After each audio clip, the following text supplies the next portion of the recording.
실업률도 높고 그다음에 고용률도 낮고 그리고 내가 마음에 드는 일자리가 나오기 전까지는 또 취업을 안 하고 전체적으로 조금 취업 시장이 좋지가 않습니다. 그래서 이제 지금 빨리 나가기도 하고 이 사람들이 이제 구조조정인 셈입니다. 그러면은 지금은 이제 30대, 40대 같은 경우에 1, 2차 베이비부모 숫자가 1,600만 명인데요. 거기에 의해서 고용률을 60%만 하더라도 거의 한 1,000만 명 정도가 고용시장에 있다는 뜻이거든요. 그러면 이 1,000만 명 정도가 이렇게 빠진다 생각을 해보십시오. 고용시장의 모습이 완전히 달라지는 것이죠. 아마 그래서 재취업시장이 치열할 겁니다. 치열하고요.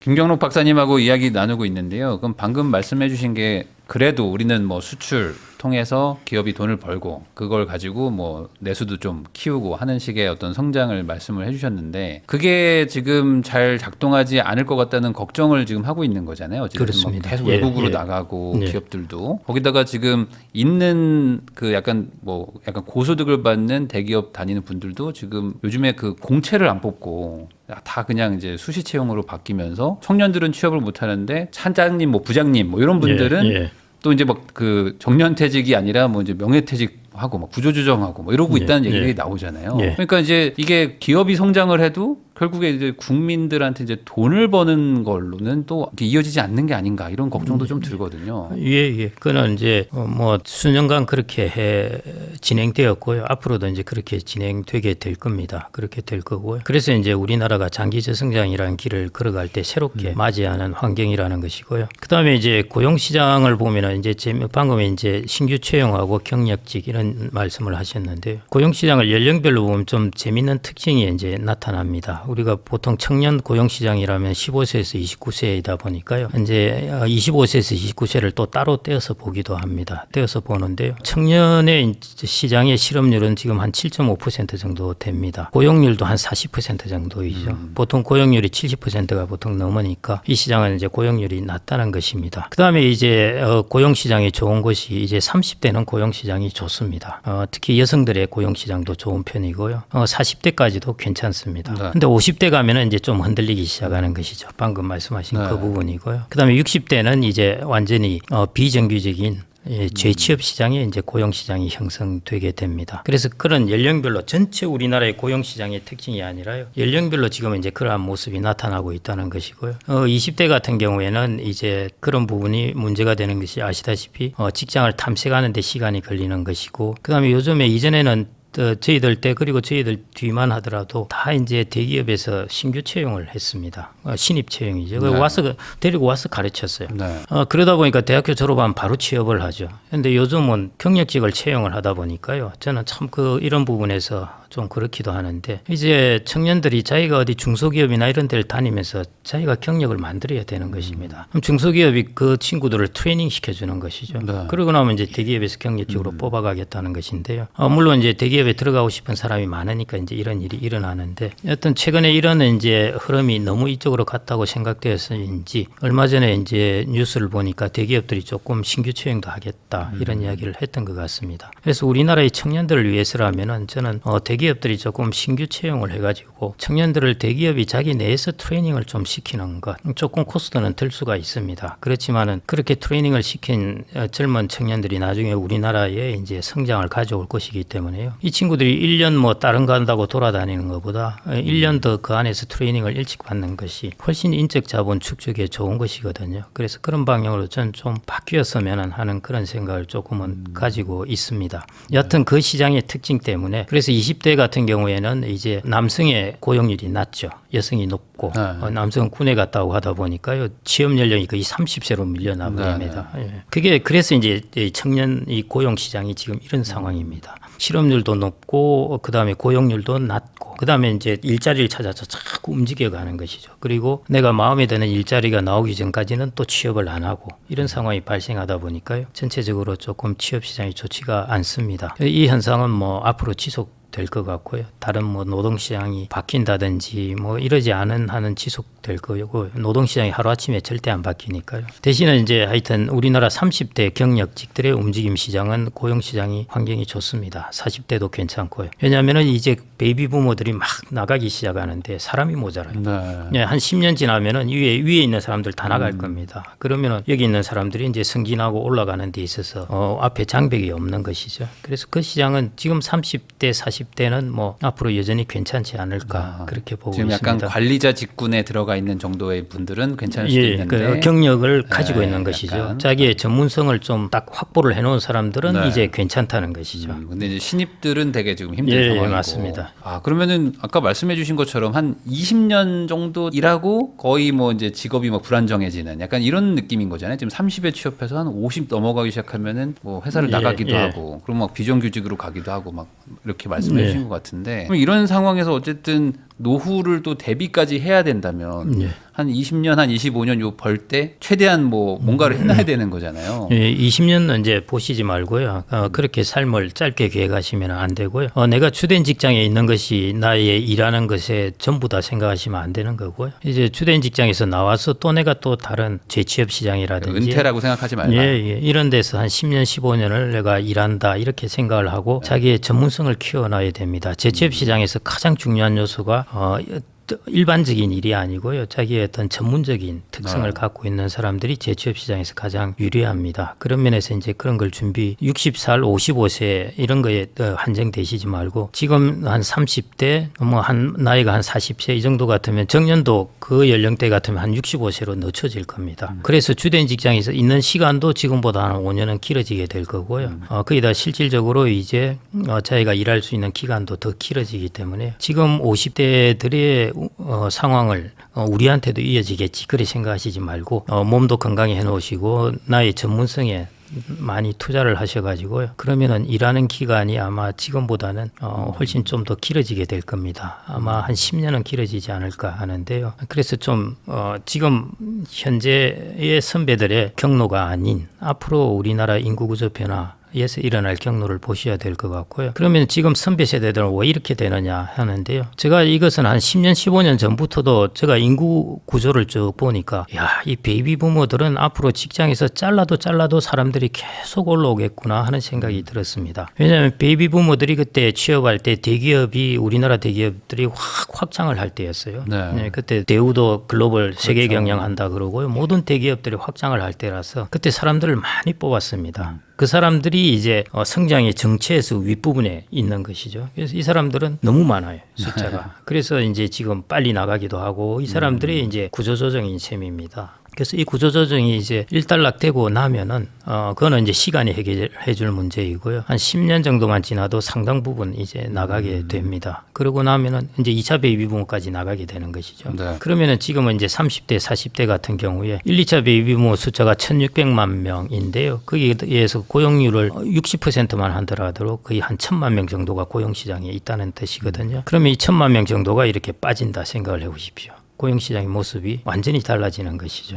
그래서 그런 시장의 모습을 보시면서 이제 30대, 40대는 좀 더 오래 일을 할 수 있다는 것이고 그리고 오래 일을 하는 데 있어서 제일 중요한 부분은 하여튼 뭔가 직장에서 자기의 전문성을 하나 찾든지 했어요. 전문성을 키우는 것이 제일 중요한 것 같습니다. 저도 최근에 들어보니까 그 재취업 같은 거 하려고 알아보시는 분들이 말씀하신 것처럼 딱히 뭐가 없어서 이렇게 경력상 뽑아야 될 만한 요인이 없어서 아예 그냥 경력과 무관한 것들을 하러 가신다고는 얘기를 제가 좀 많이 들었거든요. 맞습니다. 그러니까 이게 준비라고 한다는 거를 막상 다닐 때는 잘 못하잖아요. 그냥 이렇게 흘러가듯이 하는데 나가 보니까 이제 나를 쓸 데가 없구나 이런 거를 체감하신다고. 그걸 좀 미리미리 해야 된다. 제일 행복하고 만족도가 높고 그다음에 대우도 좋은 것이 자기가 하던 일을 계속하는 사람입니다. 그게 제일 행복한 사람이고요. 근데 그게 이제 잘 안 되고 기술을 가진 사람들은 잘 됩니다. 기술을 가진 사람은 그래도 건축도 그렇고 뭐 다양한 기술의 전문성을 가진 사람들은 감리도 할 수 있고 다양한 것들을 하고 있는 것 같더라고요. 정년이 되더라도. 근데 이제 기술이 없는 사람들,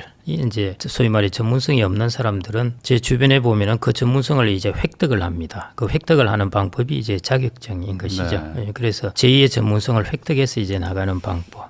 그래서 이러나 저러나 재취업 시장에서는 일종의 전문성을 가져야 거기서 좀 더 롱런할 수 있는 그런 상황이 되어 있습니다. 그렇지만 이제 말씀해 주신 것처럼 한 10년간 한 1,000만 명 가까이의 이제 뭐 어쨌든 구조 조정이 있을 거라고 얘기는 해 주셨는데 그러면 1,000만 명 나가는 입장에서는 이제 앞으로 정말 막막하실 수도 있는 거잖아요. 그러면 이제 뭐 제가 알기로는 거의 뭐 소득이 한 60% 정도로 막 팍 떨어지는 걸로 알고 있는데 이분들 입장에서는 지금 뭐 어떻게 해야 될지 뭐 이런 거 좀 대안이 있을까요? 정확하게 하셨고요. 40% 정도 그러니까 떨어지고 또 한 단계 더 떨어지고 떨어지고. 그렇습니다. 예, 네. 그래서 그건 어느 정도 이제 좀 지금 받아들여야 되는 상황이 아닌가 네. 그렇게 생각이 되고요. 왜냐하면 생산성도 이제 떨어지게 되니까요. 그래서 방금 말씀하신 대로 아마 그래서 재취업 시장이 치열할 겁니다. 치열하고요.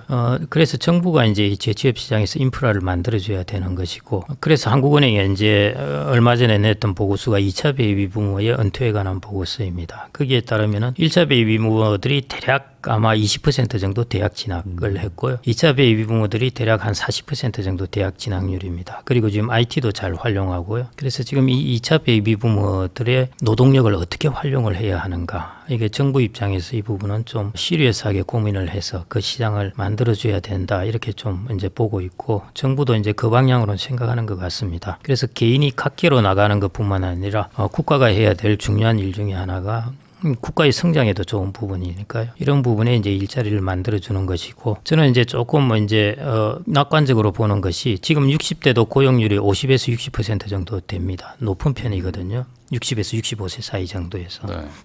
오늘도 이제 점심시간에 그런 이야기를 했습니다만은 지금 이제 60대, 현재 50대 같은 경우에는 1960년생은 이제 1인당 GDP가 79달러에서 아주 찢어지게 가난할 때 태어나서 지금까지 성장해 왔습니다. 그래서 이 세대들은 말 그대로 빈곤에도 처할 줄 알고 부유에도 처할 줄 압니다. 그래서 40% 깎이더라도 깎여도 나는 뭐 옛날에 내 살던 거에 비해서는 괜찮네. 뭐 이렇게 할 수 있는 어릴 때 세대라서 생각하면 예, 그래서 눈높이를 낮추고 재취업 시장에 제가 보니 들어갈 수가 있는 것 같아요. 제 주변에 이제 친구들을 보더라도 사실은 존경스럽습니다. 야, 저렇게 눈높이를 낮추고 저렇게 들어갈 수 있는가 하는데요. 실제 그럴 적응력을 가지고 있다는 것이죠. 네. 그래서 그 노동력을 좀 잘 활용하면 좋겠습니다. 예. 그러면 방금 말씀해 주신 거에 또 이제 반대편에 있는 지금 20대들은 좀 힘들 수 있지만 반대로 얘기하면 지금 한 10대 뭐 네. 아니면 10살도 안 된 요 어린 아이들은 한 10년 15년 지나면 지금처럼 막 채용 시장이 막 힘들고 이거보다는 조금 나아질 수 있다. 이렇게 볼 수 예, 있겠네요. 예, 일본의 사례를 본다면 이제 그렇다고 봐야 될 것 같고요. 지금 일본은 뭐 되게 취업하기 쉽다고. 예, 구인난입니다. 네. 구인난이고 그래서 대학교 3학년, 4학년 때쯤 되면은 이제 취업할 곳이 결정되고 뭐 이런 상황인데요.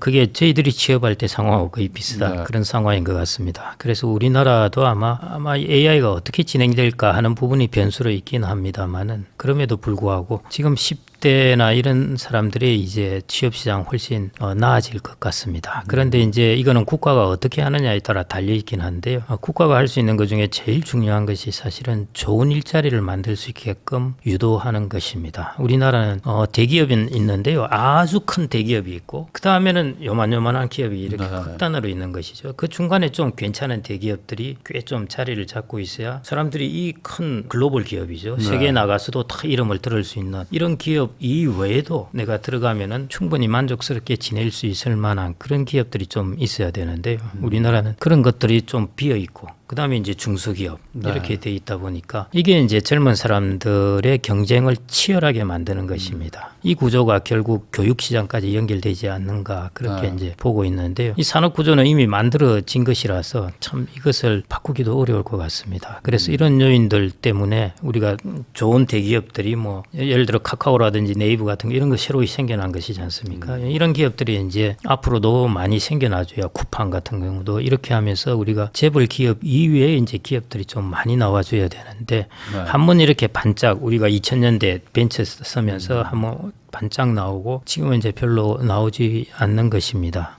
그래서 이 부분이 이제 조금 그런 기업들이 앞으로 우리나라에서 만들어져 주면은 10대들은 이제 훨씬 좀 여유롭게 나중에 잡마켓에 들어갈 수 있지 않을까 그렇게 봅니다. 박사님 얘기를 들어보니까 좀 이해도 되는 게 지금 20대나 뭐 30대 정도 요 분들이 요즘에 뭐 코인이나 뭐 주식 이런 것들 많이 하신단 말이죠. 그러면 이제 말씀하신 것처럼 뭐 급여가 높은 분들도 있겠지만 뭐 급여가 뭐 낮은 그런 회사들에 다니고 계신 분들 입장에서는 이거 좀 정년까지 뭐 얼마 안 남았고 지금 버는 돈 돈이 뻔한데 뭔가 지금 한번 불리지 않으면 안 되겠다 이런 생각으로 하고 계실 수도 있겠네요. 맞습니다. 그거는 이제 특히 이제 주택을 살려면은 좀 돈이 있어야 되잖아요. 네. 그래서 주택에서 이제 소외된 사람들. 주택 보면은 예를 들어 이제 좀 집이 부유해서 결혼할 때 강남에 집을 좀 살 수 있게 되었다. 1년에 한 2억씩 오르니까요. 자기가 버는 것에 소득의 한 3배, 4배를 네. 그냥 집에서만 얻어가니까 이 어마어마한 사실은 괴리나 박탈감을 느끼는 것이죠. 그걸 이제 해소할 수 있는 방법이 이제 코인이나 이런 걸 통해서 일종의 캐치업 하는 것이죠. 예, 그런데 이제 리스크도 그만큼 큰 것이고요. 그래서 전 좀 여하튼 그런 부분에 환경이 있기는 하지만은 조금 직장에서 일하는 시간도 좀 길게 보고 이렇게 좀 마라톤이라고 생각을 하시고 좀 잡마켓에서 일을 하시는 게 어떨까 싶고요. 제일 중요한 것은 여하튼 내가 돈을 벌 수 있는 전문성을 키워놓는 것. 예, 그래서 전문성이 높아질수록 내가 버는 소득은 높아지니까요. 자기도 자산이잖아요. 좋은 배당주는 배당률이 높지 않습니까? 예, 자기도 좋은 자산으로 만들면 소득이 많아집니다. 그래서 그 부분에 대한 투자가 저는 장기적으로는 제일 좋은 투자가 아닌가 그런 생각을 하는데요. 그래서 옛말에 이런 말이 있지 않습니까? 1년의 계획이라면 곡식을 심고 10년을 계획하면 나무를 심고 100년을 계획하려면 사람을 키워라 이런 말이 있는데요. 자기 자신을 키우는 것입니다. 저는 그게 장기적으로 가장 중요한 투자가 아닌가. 그러면 지금 약간 재테크나 이런 거 하기보다도 물론 그런 것도 하기도 해야 되지만 어느 정도는 해야죠. 어찌 보면 예. 자기 경력 관리를 더 해야 된다. 재테크를 하면 그럴 수도 있고 하여튼 자산 관리 네. 부분도 당연히 하셔야 됩니다. 왜냐하면은 자기가 벌어는 소득이라는 거하고 자산 관리에서 버는 이런 소득을 좀 독립을 시켜가지고요.